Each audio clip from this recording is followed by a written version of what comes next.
This afternoon's Cowboys Report is made possible by Roan. You can get 20% off your order by going to roan.com/chatsports and using chat code chatsports. We'll break down some Cowboys updates, some injury news, training camp buzz as well. But the overall goal this month is to beat our subscriber numbers from last year in August. Now, relative to where we were of the date, we are actually ahead of where we were this time last year. We will have preseason games to drastically help us, but we need to have subs coming in every day. You want free Cowboys videos? You want to join us for our preseason watch parties? Hit that sub button right now. Let's start with Tyler Guyton conversation again here. He was the starting left tackle at today's walkthrough practice for the Cowboys. He was left tackle 1. Chuma Edoga was tackle 2. He did miss some time earlier this week due to illness. When he has been out there, unquestionably, by every account there, he has been this team's best left tackle, and I'm sick of seeing Chuma Edoga get worked by Micah Parsons in training camp clips. I can't take it anymore. So I am hopeful he stays as your number 1 left tackle. They need the reps, especially I think when you're going to have the joint practice tomorrow, put him out there at left tackle. No better way to grow and learn than getting real reps with the rest of the starting offensive line against a different football team, by the way. Look, Guyton was a raw prospect coming out of Oklahoma. I think we should give him his flowers, so to speak, early on at least. And I will emphasize, it is early. I'm not expecting Tyler Guyton to instantly be prime Tyron Smith. That's not a realistic goal, as excited as we might be about it. Can he be a starting caliber left tackle in year 1, though, and be like, man, this guy's going to be really, really good in 3 years, and he's not a liability right now? Absolutely. I don't want to see Chuma Edoga out there on the field anymore. I'm tired of it. Like, the whole point of having a veteran option at left tackle is, okay, well, he might not be as physically gifted, he might not be as overall talented, but I don't want to have an issue where, he's not going to make that mental mistake. Okay, fine. How about this? He's making the mental mistakes. That does not benefit me, so it better be Guyton out there. But I believe in democracy, believe in the freedom of votes. So do you want Tyler Guyton to start? 2 options for you. Y for yes or Y for yes. Make sure you vote in the pinned comment of today's show. Everyone got the joke. I don't know if people will. People are like, you didn't type no. It was intentional. Injury news and notes here. Luke Schoonmaker was back at practice after suffering a groin injury. They said he's going to be back Monday. He wasn't. Did come back, though, on Tuesday, which is a good thing for Schooney. I need him out there. I made this point before. I will happily make it again. You can't get better on the sidelines in the preseason. You maybe get better, in games or whatever. But like preseason, camp, got to be out there. Got to be getting reps. He's going to make this team. They're not going to cut him, but he's got to be available to play and hopefully help after being a second-round pick last season. Royce Freeman, currently fighting for his roster spot in Dallas, also suffered a groin injury. He came back pretty quickly. He missed like a day, I think, of practice, if that. Now, maybe we'll see how much he plays in the preseason. He is a veteran, but he's also fighting for a spot. Makes things interesting to me. He was decent last year for the Rams. It was also a very small sample size after not that dissimilar sample sizes, where he was bad in Houston and Carolina. Rolls-Royce was fun at Oregon. He's shown flashes. He does offer special teams value as well. Now, how that special teams value is going to change with the new kickoff rules, I think is a pretty big question mark. But say, unlike a Deuce Vaughn, you need someone to help protect or block or go make tackles on kick and punt coverages. Freeman will do that. Deuce Vaughn is not going to.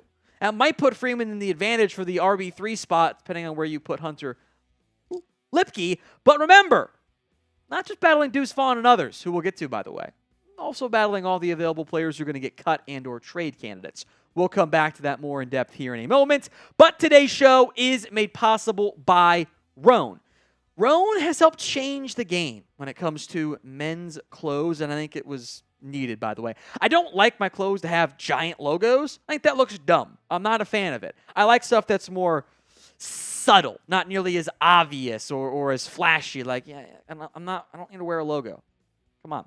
Roan, comfort, quality, fit, feel. Their signature 4-way stretch fabric is all of that, plus breathable, flexible, and works for whatever you're doing. Work, commute home, golf, date night, drinks, dinner out, whatever. Roan has you covered. The Commuter Collection can get you through any workday and straight into whatever comes next. Head to roan.com/chatsports and use promo code chatsports. Save 20% off your entire order. That is 20% off your entire order when you go to RHONE.com/chatsports and use code chatsports. Find your corner office comfort with Roan. Link will be in the comments section and, of course, the description of today's show. Let's also talk Deuce Vaughn here. He continues to battle a hamstring injury. We will see if he can go Thursday against the Rams in joint practice.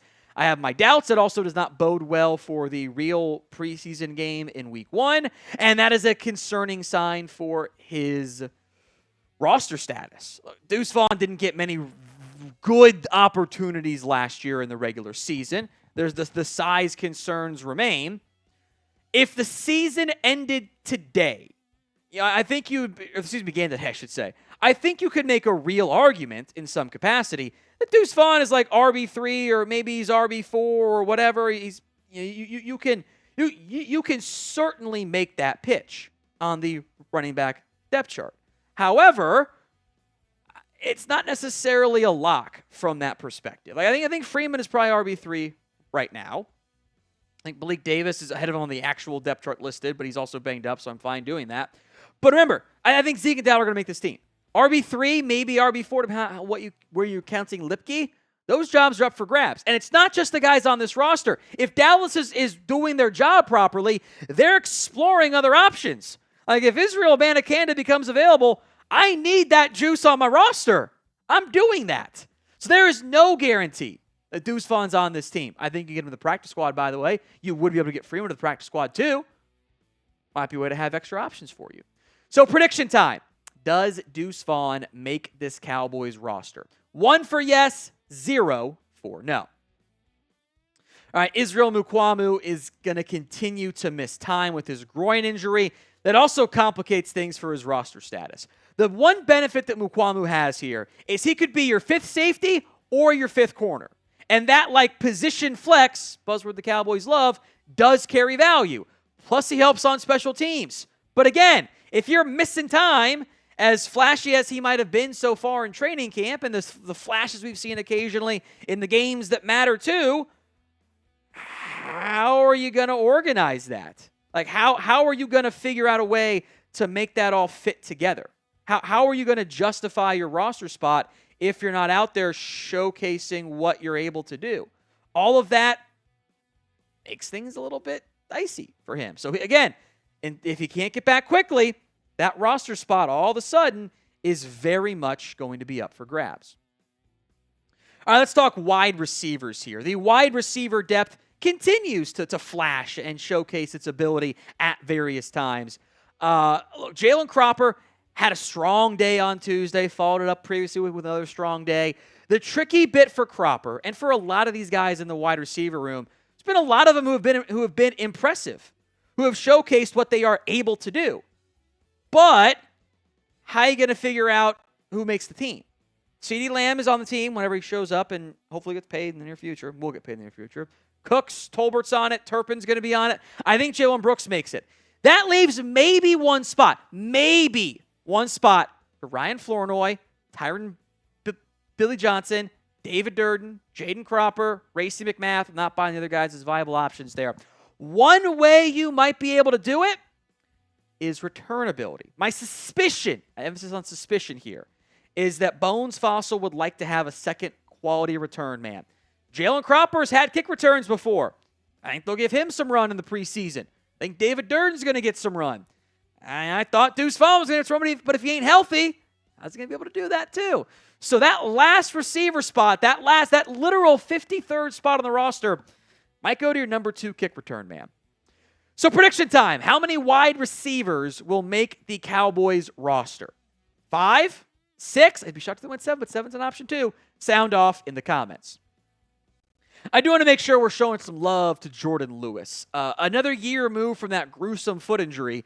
He looks awesome. He is consistently making plays. He almost had it. Remember his Michigan INT against Wisconsin, when he went full like reverse jump man and like just pulled it in backwards like that and grabbed it one-handed. He almost did that again in camp. Now it was in a red zone drill and it wasn't quite the same full extension, but Lewis looks about as good as he's ever looked. And I thought down the stretch last year, he was playing his best football. I think that bodes really well for Dallas as we move forward, where Diggs is back out there now. Deron Bland has looked great in camp. Kalen Carson has looked great in camp. Nashawn Wright, I think, has the edge over Eric Scott right now for the other cornerback option. If Lewis plays well, I think he's a great fit for what Mike Zimmer wants to do. It's a big deal for the Cowboys.